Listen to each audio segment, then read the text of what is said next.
Hey guys, welcome to another episode of Poor Man Mods. It's pretty popular right now on YouTube of people doing videos like how much does it cost to build this or how much did I spend on this. So I'm going to do a twofer for you.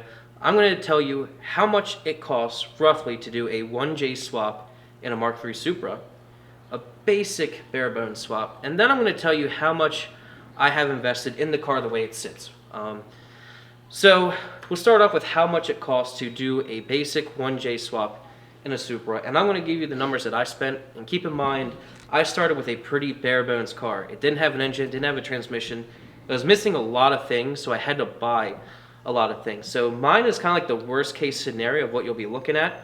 So it might make the budget a little high, and you might find out you'll save some money. So come up here, and I'll point out a lot of the things you'll need to buy, and I'll tell you how much they cost. So last night I did an Excel document on my phone and totaled up pretty much everything you will need to do a 1J swap if you have a pretty bare bones car like me. This might be a smidge boring because I'll be reading off a list, but I'll try to point the things out and make it as exciting as I can, which probably won't be that exciting. But you're here to know how much it costs, not to be entertained. So, the actual 1JZ I got imported from Japan off eBay with an automatic transmission and a minor cut wiring harness that was cut everywhere with really out any of the accessories. I got this shipped to my house for $1,300, okay? Then I wanted to do a 5-speed. No one wants to stay with the automatic unless you have a Soarer or SE300, whatever. Everyone with the Supra wants a 5-speed. So, the 5-speed swap in this car was the most expensive thing that I've done, and it's fucking stupid, but if you already have a Supra with a Turbo 7M, these expenses probably won't affect you other than the bell housing. So let's go over this. The R154 is probably going to cost you about $1,000. I guess you can kind of film me for this because you can't see any of the shit I'm talking about. So the R154 is going to cost you about $1,000. You might get lucky and find one for cheaper. You'll probably find a good one for more, but I paid $900 for just the transmission. Then $300 for a 1JZ bell housing, $425 for a clutch, $300 for a flywheel, $75 for a slave, $75 for a master. I have a cube short shifter in there, which is $180. It's important to note, I have some sponsored parts on this car, but I'm going to include the cost with them because that's kind of cheating. But cheap free mods that I've done, I will include those prices. But like the cube shifter, $180, even though that was given to me. $390 for a one-piece drive shaft. You can use the 7M drive shaft, but who wants to use a two-piece steel drive shaft? What the fuck are you doing? Transmission fluid is going to be about $40. Then you're going to need the ECU, which that's going to be about $300 as well. You're going to need this igniter right here. The car's kind of moving. This igniter right here, and this noise filter. Those combined are going to run you about $100. That noise filter, actually, I got off of an El Camino of all vehicles. Poor Man Mod thrift shopping right there. Same part number off a goddamn El Camino. Then you're going to need a throttle cable because the 7M one won't work.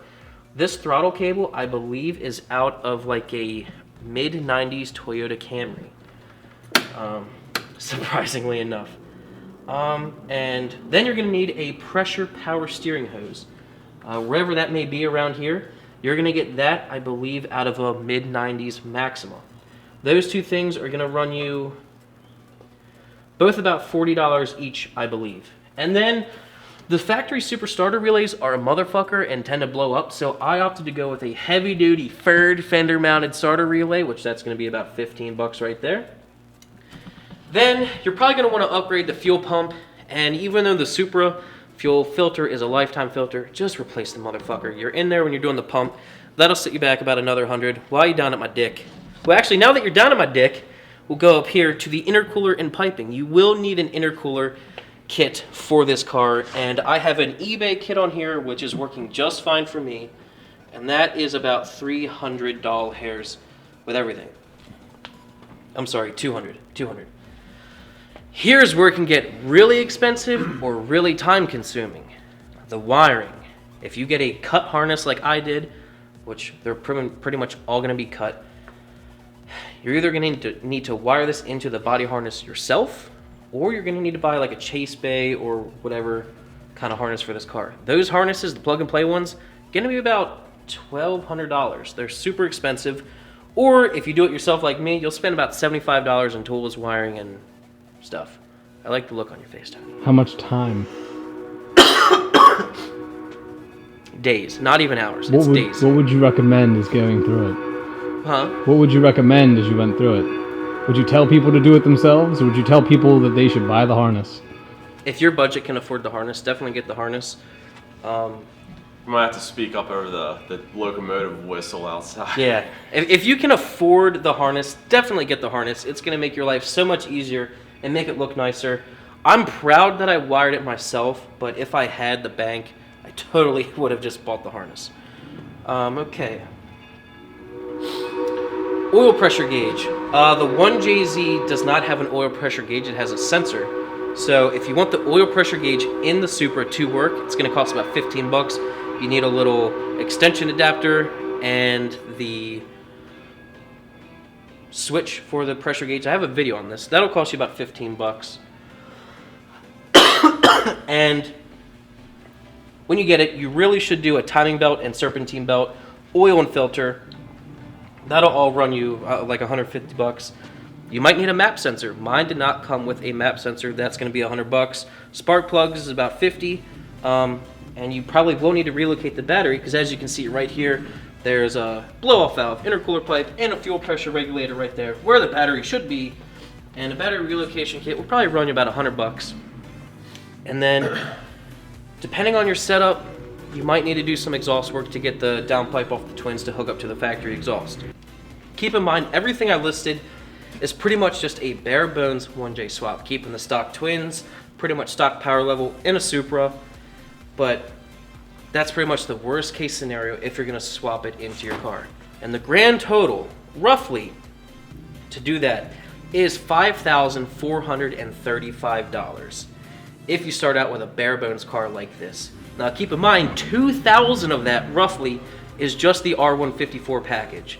So if you can find a turbo Supra with an R154 already in it, you're going to save yourself a lot of time and money. I saved myself pretty much nothing getting a car without the engine and transmission. I thought it was going to make it easier or cheaper, but it really wasn't because I was missing the R154, which is extremely expensive. Now, on to how much I've spent on this car total with everything on it. Now, this isn't going to include maintenance. Jesus Christ. This isn't going to include maintenance items, replacing things like tie rods. This is pretty much modifications that I have on it that were including sponsored and stuff that I already have, but it's not going to include things I've swapped out. Like I've done a couple different turbos. I'm not going to add up all the turbos I've had on it. I'm just going to add up the money that I have on the car the way it sits. And it's pretty fucking depressing. So let's get into that. Brian Crowder cams. I got those secondhand for $300. I did meth injection, which I'm very proud of installing. I did that for about $300 as well. This Synapse blow-off valve, $180.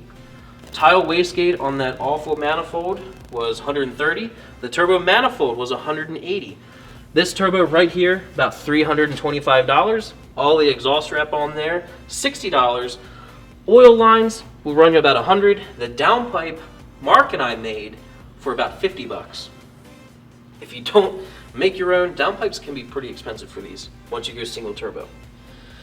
Over here, I have a Mustang O2 sensor out of a Fox body with a 5.0. Fucking made my own O2 sensor there. That was 30 bucks because Toyota O2 sensors have like that flange kind of thing, and I didn't want that, so I went with just a regular bunk style O2 sensor and used a Mustang one. Exhaust was $0. This car came with a pretty shitty catback, and we have pieces from Mark's Mustang on my catback and Joe's Trans Am on the catback, which is currently ripped off and underneath the car, but nonetheless, it cost me $0 for that catback. The tuning software that I'm using is the Freddy eManage. That, with the eManage and the plug-and-play harness, is about 650 bucks. The fuel system that I have on it now, the 800cc injectors, the fuel rail, fuel pressure regulator, that is all about $1,200 just for the fuel system. While we're over in that area, if you guys remember, I installed the Sickie thermolator insulating gasket on the intake manifold. That's gonna bring me about 40 bucks. This brake master cylinder brace I made for free. I got that bracket for $0. If you can see here, I have a lightweight water pump and power steering pulley. That's about 40 bucks. I upgraded the alternator to a 1994 SC 400 alternator. That cost me 100 bucks. I upgraded the starter on this to a 1988 Supra starter. The 1J starter was a little tiny baby little piece of shit that broke down on me right before cruise week, and I upgraded it for $45. The radiator, which there's one on the car and one on the wall over there, on the wall of fail. That radiator was $120. I have an oil cooler, which includes this power steering cooler for it. It's probably pretty fucking dark. The oil cooler setup is $60. This intake right here, coupler, pipe, powder coat, and filter, that's about 100 bucks. This, I believe, was 30 bucks from Drift Motion, this oil cap. This breather filter was 20. My electric fan setup, I actually have 3 fans. I have 2 fans right underneath this plate for the radiator, and then I have 1 fan behind the intercooler, so I have 3 fans actually. That was about 100 bucks. This plate, which I actually forgot to include the cost in this total, was 75, but it's 75 is nothing when you get to the total of this, so just disregard it. Let's see. While we're down here, this Bosch Bar that I made only cost me $20. It was about $1 per foot of that pipe, and I made it myself. Now while we're over here, I converted these headlights to LEDs, and that was about $50 total for all of that. These wheels I got from our friend Moser. They're ugly, but they're less ugly than the saw blades. I got these wheels for 100 bucks. Window tint was 175 for 40% window tint all the way around and a 5% strip right here. The brakes all the way around. I've got 350Z brake rotors, 1986 AE86 brake hoses, and Mercedes S500 brake calipers up front and braided lines in the back. All of that was about $300. Pretty impressive, I think. I got the front sway bar. I believe it's a Godspeed front sway bar. Got that secondhand for 30. I got lowering springs, Eibach lowering springs. I actually traded my factory springs for them, so that cost me $0. Shocks. Tokiko, how do you say it? Tokiko. Tokiko. Close enough. 400 bucks, roughly, all the way around. Bushing kit. The energy suspension bushing kit, which took me fucking years, actually months. It took me months to do. That was 180. Back here in the shitty limited slip differential that's still in the car, I did a shim kit. That was $75. The welded diff is still on the table over there. We still have yet to install it. We will install it and see how long it lasts, but we'll get to it. These taillights, since this is a 1988 car, it had different taillights. So I got, I think these are 1990 taillights. Sadly, I spent, I think, $300 on these taillights, which is fucking outrageous, but they look way better than what was on it. I hated those factory taillights on the 1988. This battery switch was $20. The roll cage, which Mark right there built with his bare, sexy hands. Yeah, that was about $250, I think, for all the piping. That is a roll cage for like a 94 Camaro that we got to fit. While we're in there looking up, that K-Sport Hydro brake I got secondhand for 100 bucks. I do have the Siki handbrake, which will be going in it soon. The seats and harnesses combined. I got the seat from a friend from Pretty Dirt Cheap. I want to say combined, the seat and both harnesses was about $150.